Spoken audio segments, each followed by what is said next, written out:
सरस्वती ने अपने बेटे विष्णु की शादी गांव की एक लड़की के साथ करवा दी। विष्णु उस शहर में एक व्यापारी था। विष्णु स्वाति को बिल्कुल पसंद नहीं करता था और हर वक्त उसे डांटता रहता था। एक दिन विष्णु अपने परिवार के साथ एक बड़े डिनर पार्टी को गया। स्वाति, तुम किसी से भी बात मत करना, चुपचाप खा के एक जगह बैठ जाना। अरे विष्णु, उसे कभी भी देखो डांटते रहते हो। उसे हमसे ऐसे अलग करना सही नहीं है। तुम चुप हो जाओ माँ। तुम्हें क्या पता, अगर स्वाति को मेरे फ्रेंड्स देख लिए तो मुझे सब लोग कल से ऑफिस में चिढ़ाते रहेंगे। थोड़ी देर के बाद स्वाति को भूख लगने लगा। स्वाति प्लेट लेकर चाइनीज फूड सेक्शन में चली गई और पूछी, भैया मुझे वो बड़े बड़े नाड़े, वो नलिया लपेटा हुआ पूरी मेरे प्लेट में डालो ना। स्वाति की बातें सुनकर सभी हंसने लगे। स्वाति अपने प्लेट में लिया हुआ चाइनीज फूड फोर्क के साथ खाना शुरू किया, लेकिन स्वाति को फोर्क इस्तेमाल करना नहीं आ रहा था। स्वाति के खाने के तरीके को देखकर फिर से सभी लोग हंसने लगे। ये हंसी की आवाज सुनकर विष्णु वहां पहुंच गया और स्वाति को डांट कर वहां से ले गया। थोड़ी देर के बाद पार्टी में अचानक से एक सांप आ गया और एक छोटे बच्चे के हाथ पर डस लिया और सब के सब डर के मारे कुछ नहीं कर पाए। तभी स्वाति भागते हुए आई।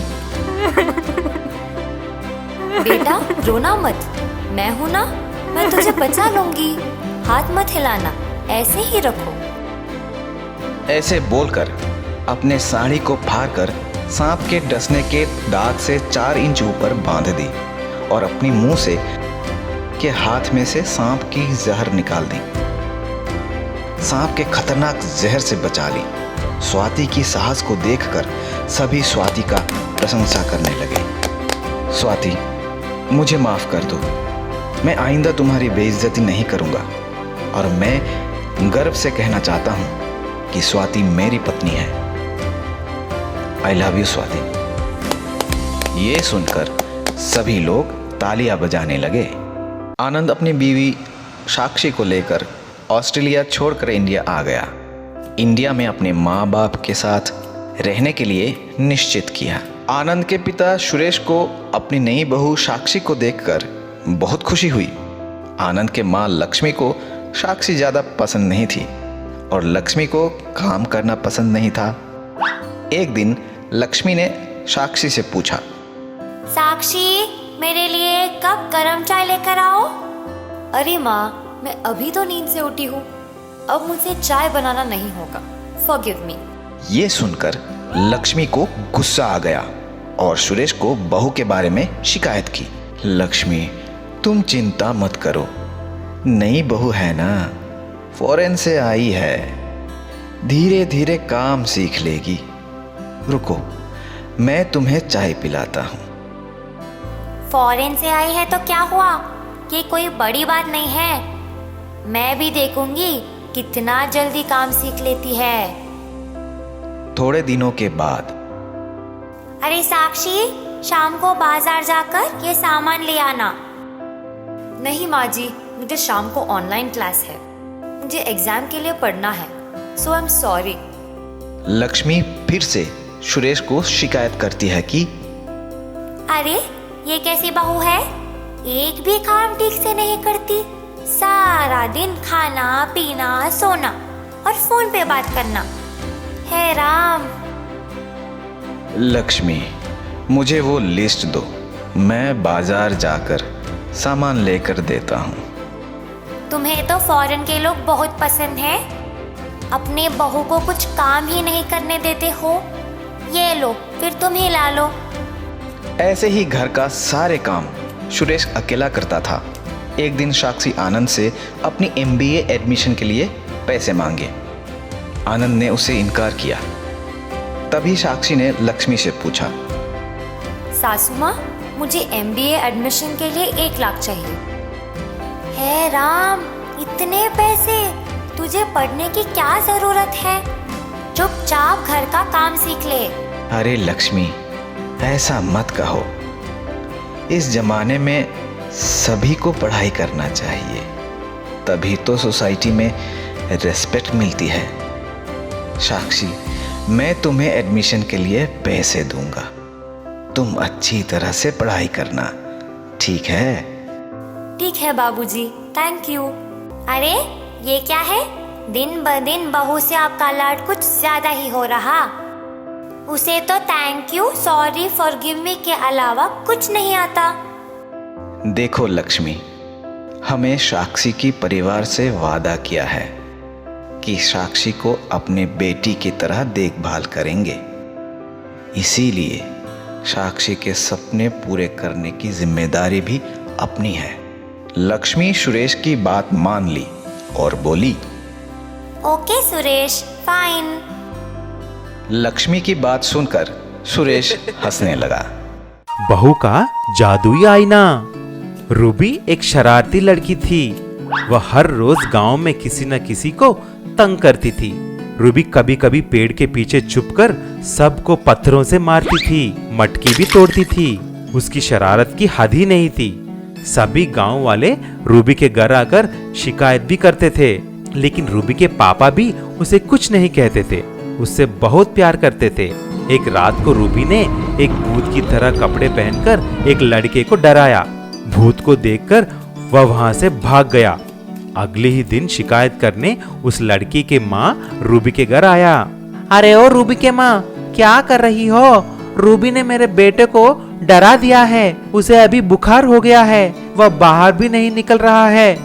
लगता है अभी तुमको रूबी की शादी करने का वक्त आ गया है। एक दिन जब रूबी खाना पका रही थी, अचानक उसका हाथ गरम तेल को लगकर सारा तेल रूबी के चेहरे पर गिर जाता है। ऐसा रूबी का चेहरा बुरी तरह जल जाता है।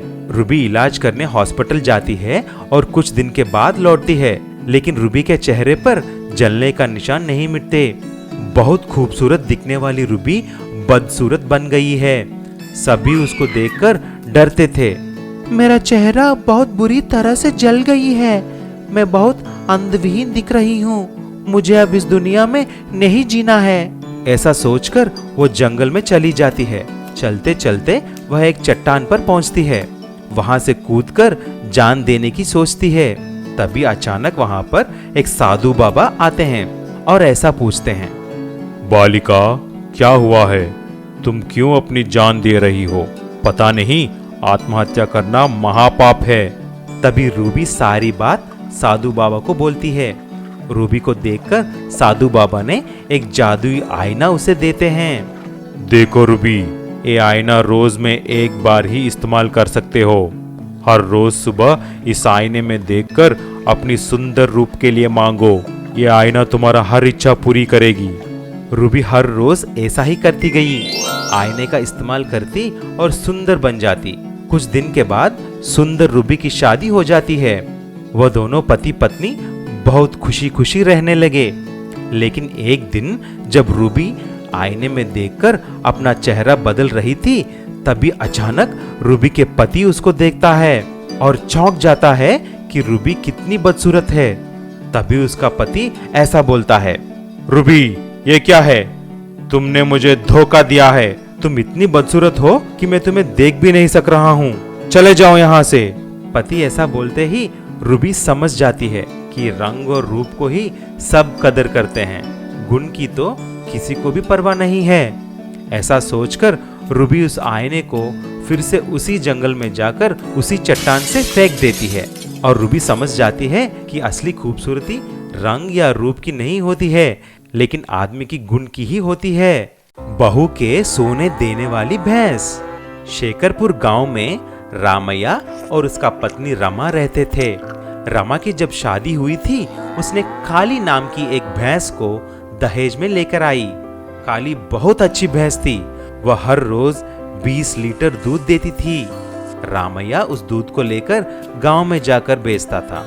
ऐसा ही रामैया बहुत सारे पैसे कमाने लगे।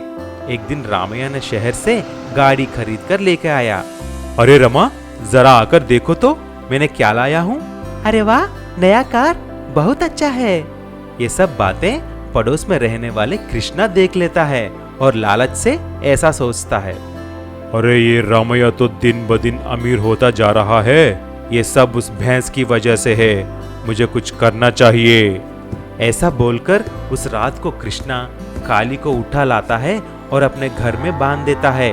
अगली दिन की सुबह रामैया देखता है कि काली घर में नहीं है, तो रमा और रामैया दोनों मिलकर उसे ढूंढने के लिए जंगल में जाते हैं। बहुत देर तक ढूंढते हैं, लेकिन फिर भी काली नहीं मिलती।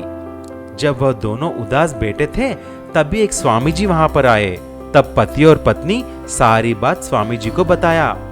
रामैया और रमा, आप दोनों उदास मत रहो, मैं आपको एक जादुई भैंस देता हूँ, आप इसे लेकर उसकी देखभाल कीजिए, आप बहुत खुश रहेंगे। ऐसा बोलकर स्वामी जी ने जादुई भैंस उनको देकर गायब हो गए। रामैया और रमा उसकी बहुत अच्छी देखभाल करने लगे। ऐसा ही कुछ दिन बीत गए।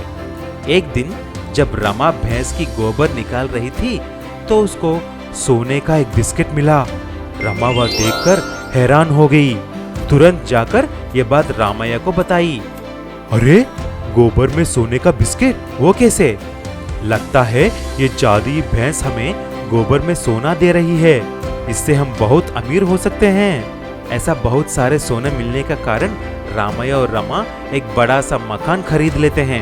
ये सब बात उनकी पड़ोस कृष्णा से नहीं देखा गया।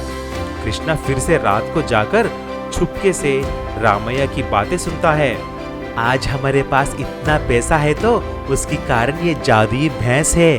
अगर रोज हमें सोना नहीं मिलता तो हम इतना अमीर नहीं हो सकते। ये बात सुनकर कृष्णा लालची हो जाता है। वह सारा सोना एक ही बार निकालने का सोचता है। कृष्णा उस रात को रामैया के घर आकर उस जादुई भैंस को मार देता है, लेकिन उस भैंस के पेट में कुछ भी नहीं मिलता। भैंस की चीखने की आवाज सुनकर रामैया और रमा वहां पर दौड़ते हुए आते हैं और कृष्णा को बहुत बुरी तरह पीटते हैं। मुझे मत मारो, मुझे मत मारो, मुझे क्षमा करो, मैं लालची होकर ऐसा किया। मैंने ही आपके काली को भी घर में बांध लिया है, मुझे छोड़ दो, मुझे क्षमा करो। ऐसा बोलकर कृष्णा ने काली को फिर से रामैया को दे दिया। उसके बाद फिर से काली का दूध बेचकर रामैया और रमा खुशी खुशी रहने लगे।